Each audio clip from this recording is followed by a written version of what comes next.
మంత్రి నారా లోకేష్ మరో యువగళం హామీని నెరవేర్చారు. కర్నూలు పట్టణం అశోక్ నగర్లోని నగరపాలక సంస్థ పంప్ హౌస్ ప్రాంతంలో 4 దశాబ్దాలుగా ప్రభుత్వ స్థలంలో నివాసం ఉంటున్న 150 మంది గూడెం వాసులకు శాశ్వత ఇళ్ల పట్టాలు పంపిణీ చేశారు. నిరుపేదలైన వీరు గూడెం కొట్టాల ప్రాంతంలో పూడి గుడిసెలు వేసుకుని 4 దశాబ్దాలుగా నివాసం ఉంటున్నారు. తమకు శాశ్వత పట్టాలు ఇవ్వాలి అంటూ ప్రజాప్రతినిధులను కోరుతూ ఉన్నా ఎవరూ పట్టించుకున్న దాఖలాలు లేవని ఎన్నికల సమయంలో లోకేష్ దృష్టికి తీసుకెళ్లామన్నారు.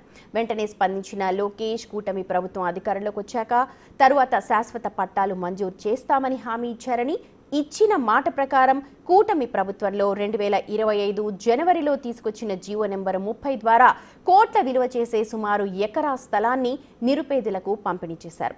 ఇక మంత్రి టీజీ భరత్ ఇంటి పట్టాలను పంపిణీ చేశారు. లోకేష్ సార్ ఆ రోజు పాదయాత్రకు వచ్చి మా పరిస్థితి చూసినారు. అప్పటి నుంచి భరత్ సార్ గారు మాకు బీదలకు పట్టించుకోవాలని అనుకున్నారు. ఇన్నేళ్ల కళ ఇప్పుడు నెరవేరుతుంది మాకు. ఆయన తరఫున మీకు అందరికీ ధన్యవాదాలు. అందరూ వచ్చిన వాళ్ళే, ఓట్లు వేయించుకున్న వాళ్ళే, పోయిన వాళ్ళే, కానీ మాకు ఎవరు పట్టించుకోలేదు సార్.